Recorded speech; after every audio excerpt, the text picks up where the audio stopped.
much reminiscent of the period of time that we're living in general, when temple consciousness is growing by such leaps and bounds. It's so measurable. Even the minister of internal security, the minister Erdan, goes and makes a public statement that he is proud of all the Jews that are ascending the Temple Mount in purity and that want to be seen there.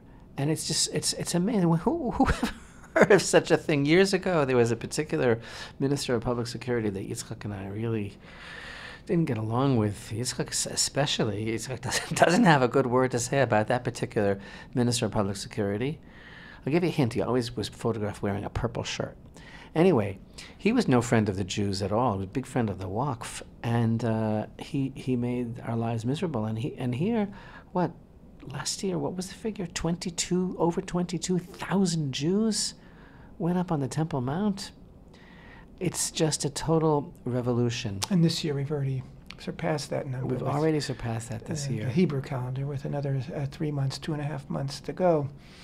And not only the internal security minister spoke with pride about the number of Jews on the Mount recently, as he said, Rabbi, but this yesterday and a day before, after Prime Minister Netanyahu rescinded his ban on Chavrei Knesset, on Knesset members, parliament members of Israel, from going up to the Temple Mount, 5 Knesset members, including the Minister of Agriculture, have gone up over the past 2 days.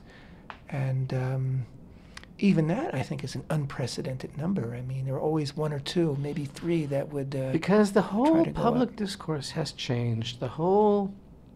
Everything has changed in the configuration of what this is really all about. Speaking of which, as our listeners may know, every year at this time, for the past 5 years, we, the International Department of the Temple Institute, release a special video for the whole concept of the focus on the loss of the Holy Temple during this period of time, the process of the 3 weeks of mourning and the 9 days, and Tisha B'Av.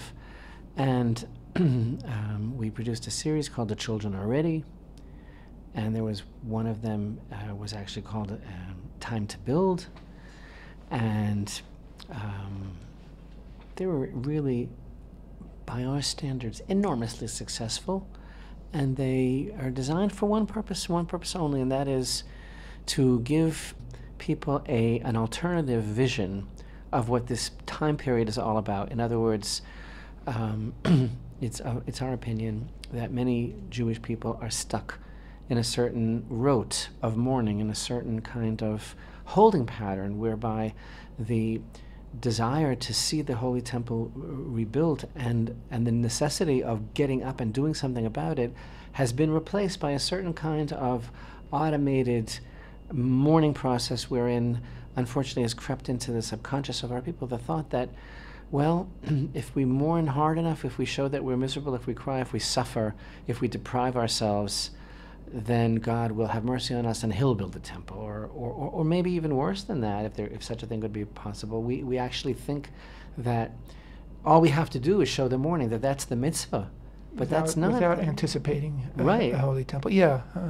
it's the midsummer festival of mourning. A midsummer festival of mourning, right? So the purpose of these short films that we've been producing, you can look them all up on the Temple Institute's YouTube channel under The Children Are Ready, and they'll all come up there on the side. But the purpose of these videos has been to emphasize that we believe that Torah is actually stressing to us, our sages are teaching us, that the purpose of this time of year is to realize that we can't go on, we can't live without the temple. Enough is enough, and we need to do something about it. And the perspective has to be hinged upon joy and upon understanding that what the temple means for us and how wonderful that will be and what it means for the whole world, and that it doesn't have to be this way, and that it doesn't have to be, and that this period of time doesn't have to be associated with mourning and with misery and suffering and deprivation, but with hope and with initiative and with joy and with the promise that Hashem made that the temple will be rebuilt. and that's not going to come about on its own. And that message has seeped down to the real rock Street level. the real ground level of our people. And the proof is the vast numbers of people that are ascending. The proof is the classes that are given, the public practices that are made for all sorts of temple services, the incredible advances in temple education that we have been at the forefront of, and the fact that the message is being relayed not only by people in the religious community, but by all stripes of Jews, secular as well, that are identifying with the centrality of the Temple Mount and the hope of the Holy Temple in the life of the Jewish people and mankind. And thus, our latest video, which is going to be released this coming Sunday, am I right, Yitzchak? Absolutely. This coming Sunday, which is going to be the 3rd of Av, which is going to be, don't want to make any mistakes here. We're talking about Sunday, July 15th. Sunday, July 15th, look for an announcement on Facebook and in YouTube and all that kind of stuff that the Temple Institute wants you to enjoy and share our newest video. Should I tell them the name of it now? No, not gonna tell them. No tease. And we believe that this video will emphasize and share exactly this point, that the message is being felt on every level of society and being communicated in a very essential and basic way, that this is the will of the people of Israel, to see that the temple becomes a reality, and that it's being expressed in society now in Israel. That's what's exciting. It's being expressed on every level of society. A few years back, yes, the rabbi and I and a handful of other people, maybe more than a handful, would we would make noise about the fact that there's really discrimination against Jews on the Temple Mount. There's no freedom of worship there. It goes against the laws of Israel. Yet there was never any, public feedback to that. It never reverberated among the people. But now it is the issue. It's what people talk about. People on the street talk about it. People that are secular talk about it. People that are on this side of the political spectrum, and people on the other side, people that are religious and not religious. It's never been this way. It's never been this way since the destruction of the Second Temple, that the street level, the street of the people of Israel, is resounding and abuzz with the idea of the Holy Temple. So I look at this month that's coming up now, that we're about to enter, Menachem Av. It's called the Consoling Father. And that is such a beautiful, deep Torah. It is like one of the most beautiful thoughts in the world, that this coming month, which is the month of Tisha B'Av, which is that day, the phrase Tisha B'Av, which means the 9th day of Av, it just conjures up like misery. It's just black for the Jewish ear, because it is synonymous with the destruction of the temple and with so much tragedy and suffering and the cycle of suffering, of Jewish suffering. But the thing is, this is just such a beautiful lesson, life lesson of Torah, is that the month is called Menachem Av, the consoling father. So this is not, being foisted upon us. We are not victims of some malignant force of a sinister universe. This is our Father. Our Father is calling out to us. Our Father is consoling us. And any travail that is visited upon us of our own doing, I might add, it is all being orchestrated with love by a Father who consoles his people. And you know what the greatest consolation of all is? The greatest consolation is that the people of Israel are ready to stop all this nonsense and to begin to rebuild the temple. They really are. That's what this is all about. And so enjoy the film. And may we truly see the fulfillment of the verse in Zechariah that tells us that these days of fasting and mourning will become days of joy. And that's not going to happen automatically. It's not going to happen miraculously. The miracle is that the people of Israel are alive and well. We get a little teaser of that this year, because it will be on Shabbat, Tisha B'Av. So that particular fast day, the 9th, will actually be on Shabbat, which of course is a day of joy, and we have 3 meals, and it's a beautiful day. So this Tisha B'Av will be. And that's sort the of thing a about taste sitting of the at the future. Shabbat table with our loved ones, with our family, with our friends, and eating and singing, and realizing that this is actually Tisha B'Av, but we're not allowed to express mourning on Shabbat, so we'll do it tonight. We'll do it tomorrow, right? But what does that mean on the deepest mystical level? It's like I say, it's a very intimate brush with Hashem saying, "Yalla, it's I understand. It's okay. We're gonna get through this."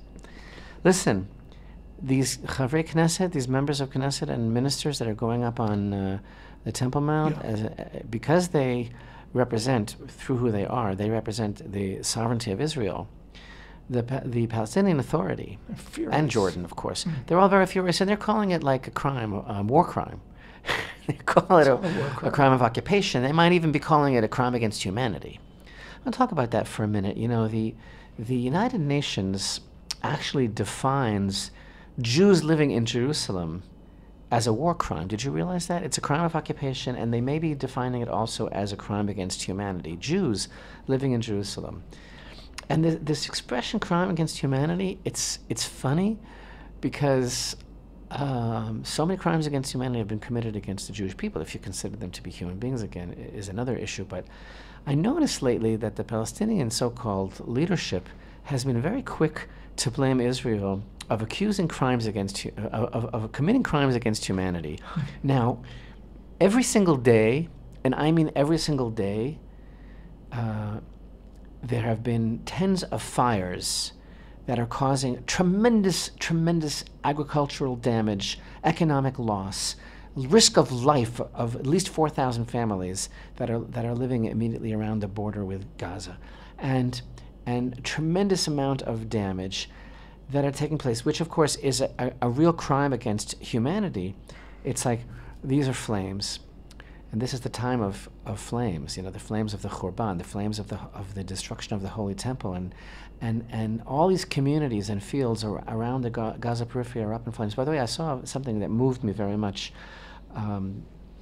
There was a picture that was publicized in social media. There was a couple, an Israeli couple, that the fellow and the girl were born in those communities along the edge with Gaza, and they're getting married, and they took their wedding pictures, both of them dressed in white, against the background of these fields charred completely black. It's like so dramatic and stark, this couple in love, were in white, taking their wedding pictures, the eve of their wedding, standing in these horrible, blacked out, burnt down fields, and they said, "This is our response. These are our communities. We live here. We grew up here, and now we're making a family, and we're not going to be discouraged. And this is our answer to what they're doing. We're getting married. We're raising a family."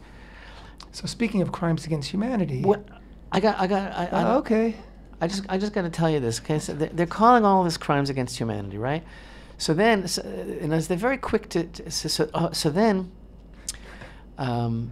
Israel goes and closes the border crossing, and Hamas, after already 3 months of this terror, yes, right, and Hamas calls that a crime against This is a border humanity. crossing where supplies go across, but Hamas itself set it on fire 2 or 3 times in the past few months. This particular station, Right, so where you that's a pass crime through. against humanity. What they're doing is not a crime against humanity. And by the way, after the Taylor Force bill was passed in the United States of America by Congress, and a similar bill was passed here in Israel, which the expression is pay for slay, that we are trying to stop the Palestinian Authority from paying the Palestinian prisoners and their families, because they actually have, it's hard to believe, and whoever is tuning in for the first time, or you know, it's hard to believe, but the Palestinian Authority actually has a graph of how much they pay the widows or the families or the prisoner himself if he didn't die in his action, the more Jews they kill, the more money they receive for killing Jews. For the rest of their lives. For the rest of their lives. And Australia put an end to it. America put an end to it. Israel is finally withholding the taxes that are part of the agreement that we give over to the PA. And now the Hamas leader refused to meet with the EU. And the EU is also showing signs of becoming furious with this whole thing. But Yitzchak, what I wanted to say is, so Abbas, right? Abbas, the head of the Palestinian Authority, is very defiant. And he says he's going to continue the payments and nobody's going to tell him that he can't continue the payments. Right? In the meantime, June 8th was observed by Muslims all over the world as Al-Quds Day, right? In the Arab world, in Europe, in America, in Asia, and in Africa, Muslims took to the streets to celebrate Al-Quds Day and to call for the destruction of Israel, right? Big story in the news. As of this moment, I believe, all the boys that were and their coach that were trapped in this cave, at least 1 kilometer underground in Thailand, have been rescued. Mm-hmm. And are you aware of the fact that Israeli technology was a very big part of the story? Because there's an Israeli startup that invented a very unique communication system that usually radio contact can only be made when there's line of sight in a situation like that, but it goes through some sort of in-between station. I didn't get it exactly technically, but it was Israeli ingenuity and innovation that played a very big part in the rescue of those children. So all these people are just constantly berating Israel, calling for its destruction, boycotting it, and calling it a crime against humanity. And Israel continues to exude and to radiate love of mankind, love of humanity. The first thing that we could do for any country, any people in distress anywhere, we do. And it's just so ironic when you consider this whole conundrum, this whole canard of crimes against humanity being repeated all the time.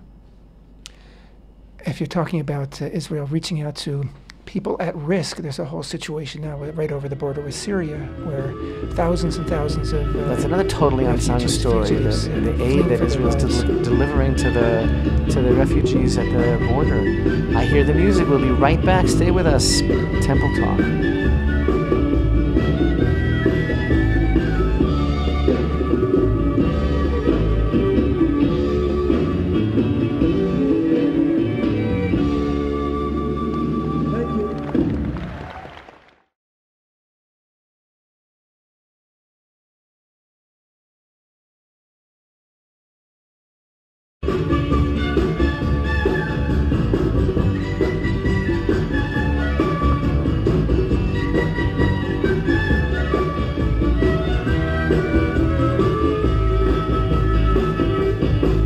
Shalom and welcome back to Temple Talk. This is Yitzchak Reuven, with me, Rabbi Chaim Richman, here in Jerusalem, Israel. Today is the 27th day of the month of Tammuz, 5778, the 10th of July, 2018.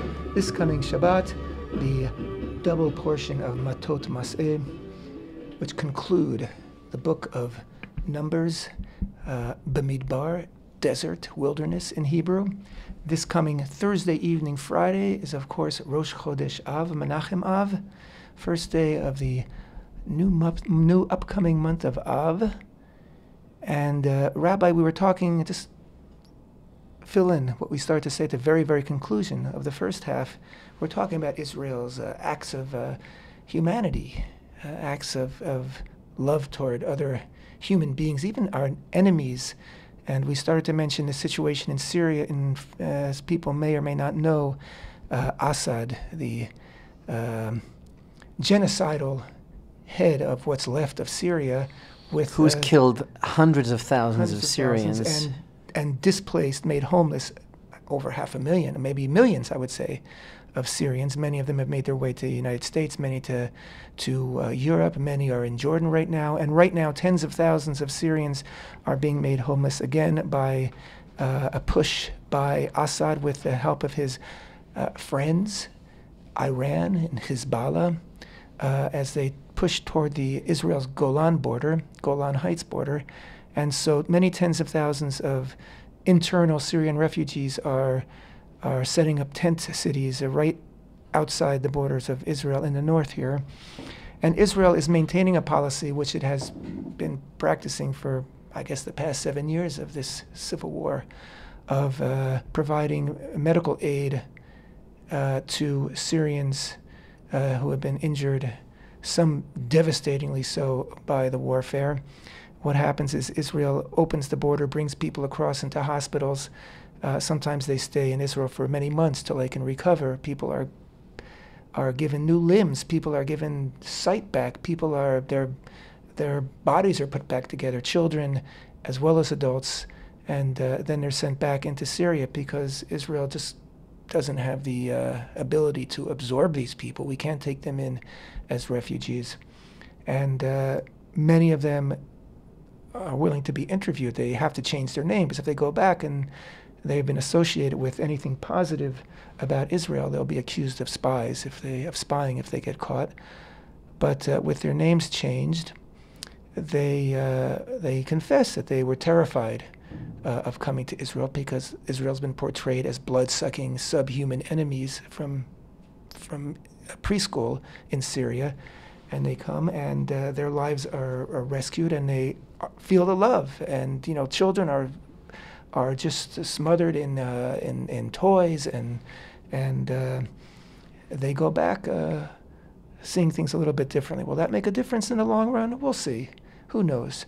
But again, despite all the accusations of crimes against humanity, Israel remains pretty much alone on the playing field of good deeds in the world today. Not completely alone, I wouldn't say that. Which is what Bilam said we are, yeah. A nation that dwells in solitude. So we're doing our best to be human beings, which is, I think, what God wants of us, and I think what God would like of all the nations of the world, just be human beings. The crime against humanity in most people's eyes, most of the enemy's eyes, is that we survive. Yeah, we survive, and we've returned to our ancestral homeland, the land that God promised us, the land that we're about to enter into as we conclude the book of Numbers. And the second of the Torah portions that we'll be reading this Shabbat, Masei, it begins with a summary of all the different way stations that we stopped in from the time that we exited Egypt, the Exodus, until the time that we were about to come into the land. And actually, if you count them all together, there's 42 stations. Mm-hmm. And it's a very kind of amazing reading. There's actually a custom to read all 42 like in one, uninterrupted, you know. And that has a mystical source, the idea that of what the spiritual root of these journeys is, and again the teaching of the holy Baal Shem Tov, that because especially in view of the fact that the Torah again is eternal and alive, and it's the book of our lives, the story of our unfolding lives, these journeys are representative of the journeys that we all have to make in this world on our way to the promised land, as it were. And I mean that literally, Eretz Yisrael. I hope that we all journey home to Eretz Yisrael. But it's also on the level of metaphor, from the time that the soul comes into this world until the time that the soul is returned to the place from which it was hewn. These are the journeys of our lives, and every single person the Baal Shem Tov taught has to make these journeys in life. That we are constantly on a search for ourselves, for our true identity, for our destiny and goal, and that's what all of these journeys represent. And that is just, again, so totally apropos for the time that we're living in, the generation that we're living in, and I feel it just reverberating and resonating so powerfully, the idea of the Jewish people making these journeys together and shedding layers of skin, shedding layers of previous identity as we get it clearer and clearer what the whole point of this is. And that's what this generation of coming into Eretz Yisrael is really all about. The number 42, a very significant number in Jewish mystical thought. And it always, in whatever aspect it appears, in whatever form, it always represents an ascending, a moving from one level to a higher level. And again, these 42 way stations across the desert weren't just going from west to east or from south to north. They were actually ascensions. Exactly, going from level to level. From starting out in Egypt. Level to level of personal and national growth. Until we end up in the Promised Land, in the place where we're supposed to be. But again, we're going backwards and forwards all the time here, with levels of meaning, and also between levels of reality in terms of what we were studying about and what's happening now. It's always like that when we're really plugged into the Torah. And the thing is, like I look at this parsha of Masei, these journeys, and then chapter 34 begins with the delineation of the boundaries of the land of Israel.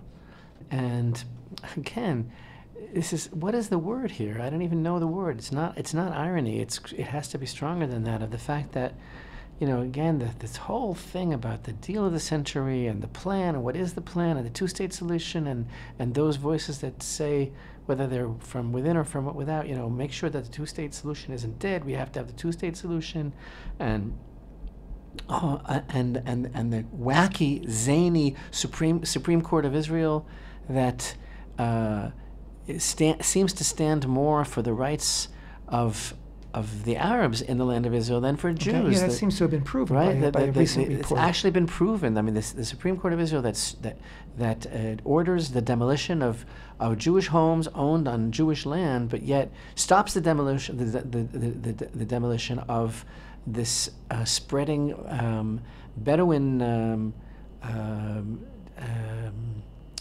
There's a certain kind of creeping, changing the facts on the ground with these illegal Bedouin villages that are going up on Israeli land, and all the agricultural theft that involves, and all the terror that involves, and everything else like that.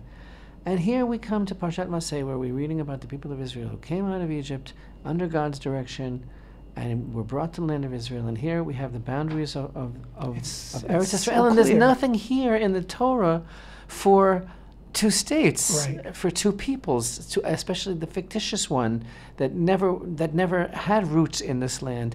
There's nothing here about dividing the land. There's nothing here about disengagement. There's nothing here about all the sacrifices that we have to make for peace. And yet, this is what we're bombarded with all the time. And any talk about Israeli sovereignty and any attempt that Israel makes to stand up for itself is labeled by certain quarters in the world as a crime against humanity, the crime of occupation, and all this. It's just this drivel, this nonsense. Because much of the world, I would take from that, believe that Torah is a crime against humanity. I mean, they may profess some kind of reverence for the Torah, but as long as they, in practice, try to deny and prevent the manifestation, the fulfillment of Torah commandment, of Torah instruction, then I'd say that they're against humanity. Because I can't think of a document, anything ever written in the world that is more pro-humanity than Torah, and that has been historically adopted as, the declaration of humanity, of what it is to be a human being, than the Torah is. Yet these politicians and pundits and religious leaders from all different religions and philosophers and human rights activists, etc., all come out against, as you put it, Rabbi, what the Torah is saying in black and white, in plain language. These are your borders. Since when are borders something that's, well, actually, it has become a crime against humanity because the new post-nationalist, extreme, radical left believes that borders are bad, which is why in America now, in the United States, you have such a controversy over a president who, bottom line, is trying to secure the borders of the United States, which is why in Europe there's such a vast argument about whether limitless numbers of people can pour into those countries or not. And those who say we need to have borders and we need to respect who we are, these are our countries, and who we are and who our identity is, are being labeled as fascist. Yeah, because according to the whole liberal philosophy, nationalism, any sort of expression or feeling of nationalism, is fascism. Just because you have and so Israel is on the wrong side of history right now, according to them. Because guess what? Our recent nationalism is a 20th and 21st century advent, when all the other nations in Europe, I should say not all the other nations, the European nations decided at the end of World War II that no, excuse me. Our nationalism is 3,300 years old. I'm saying our latest, incarnation of it. But our nationalism is that this has been our land ever since time immemorial. Yes. And listen, the whole thing, with the BDS movement, and like I said, I really wanted to mention. I'm glad you mentioned about how Israel is expending tremendous resources to provide free medical care and all sorts of special projects of aid to the Syrians that are suffering so badly from their what's going on there. And I mentioned the communications devices that were integral to the rescue of the boys and their coach in Thailand. There's a cartoon, famous cartoon on Facebook about this guy lying in a hospital bed.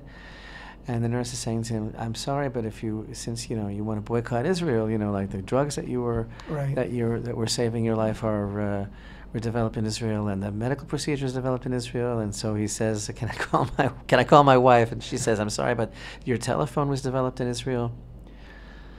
And South Africa. South Africa is a country that has expressed itself very, very bitterly with tremendous animosity towards Israel, calling Israel apartheid. And first of all, anybody who visits Israel knows that there is no apartheid here whatsoever. There are Arabs on the Supreme Court. There are Arab doctors.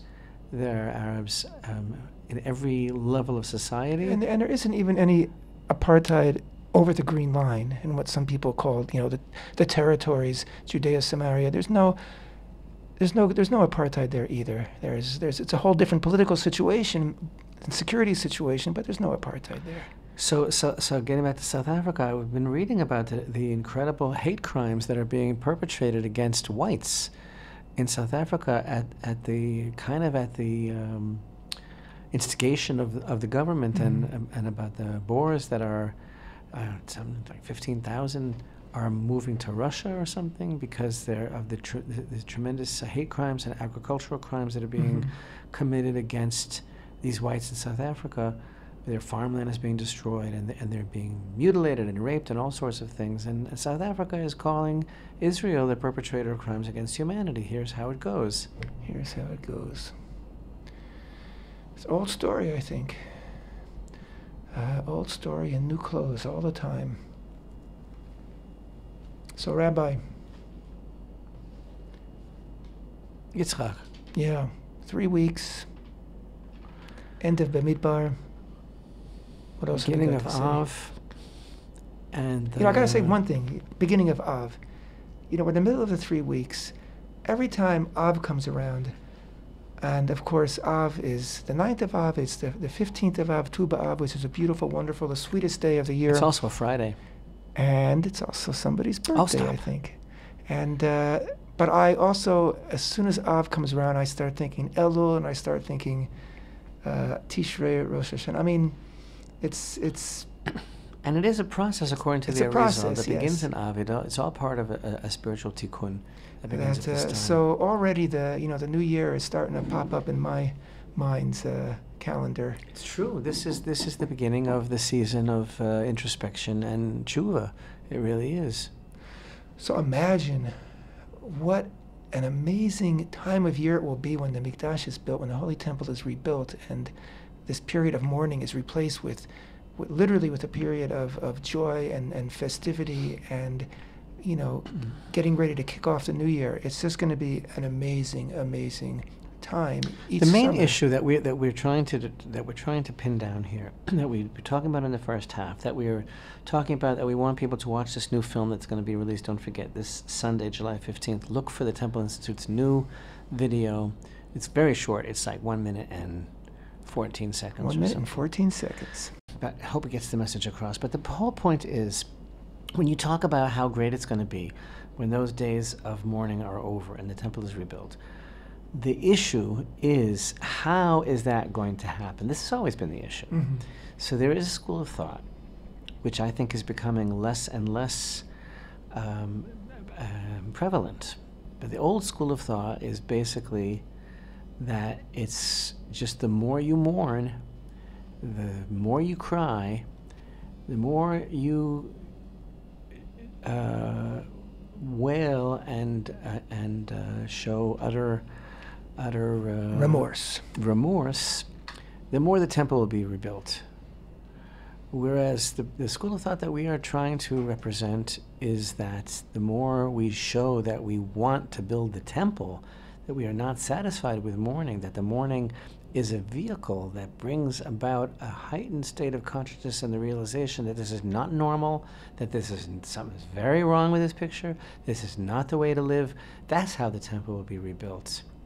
So it's almost, again, like the certain stuck exile mentality has convinced itself that the mitzvah is to be miserable, the mitzvah is to mourn, the mitzvah is to show how Hashem, how very sorry we are for, I don't know exactly what anymore, because the point is that the situation is not what it was at all. And, there's a whole debate about the prayer that we utter on Tisha B'Av, the special prayer that is added to the Shemona Esrei Menachem, right? There's a prayer of consolation that we recite, which mentions the fact that Jerusalem is desolate and it's full of Roman legions and it's been destroyed and all this kind of thing.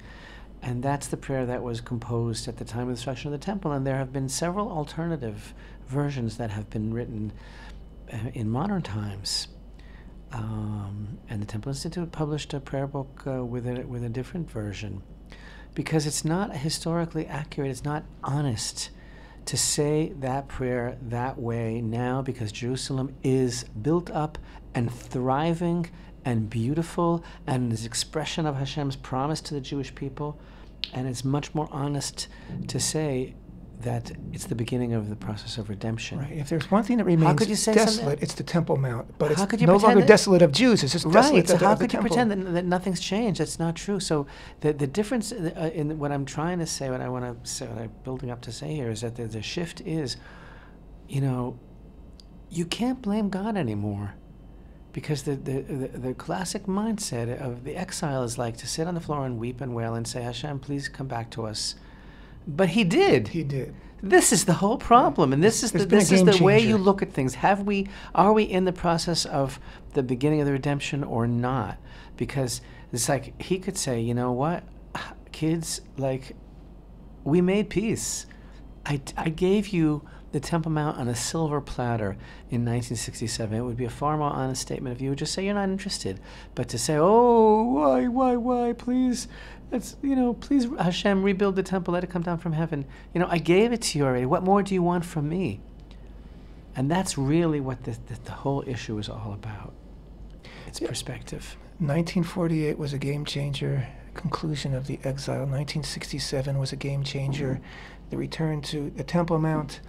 And now it's on our shoulders to create the next game changer, and that, of course, is the building of the Holy Temple. And again, it's happening because it's re-entered into the consciousness, it's re-entered into the national dialogue, it's re-entered into people's hearts, and it's not just this group or that group. It's all different kinds of people, and everybody is telling everybody else about it, and more people are experiencing the Temple Mount themselves, and more people are protesting against the lack of Jewish rights on the Temple Mount, and more people are thinking about, dreaming about, postulating about, and talking about the building of the Holy Temple, and just what it will add to our existence, to our lives in this world, and not just to the people here of Israel, but to everybody in the world. And if the world needs a shot of love, and it does, it really needs a shot of love right now, well, that place and that shot is on the Temple Mountain. It needs to be the rebuilding of the Holy Temple. May it be very soon. Like someone once said, if I could, I'd bring you to the mountaintop. Yeah, well, we're at the mountaintop now. We got to do what we got to do. And it really is up to us, and that really is the message of the 3 weeks. And as far as we're concerned, at the Temple Institute, it's always the message. And get on board, because the inevitable is going to happen, and you want to be part of it. So people get ready. People get ready. You get ready too. Here's the music. That means it's about to happen. But in the meantime, this is the end of Temple Talk for this week. Thanks for being with us. Temple Talk.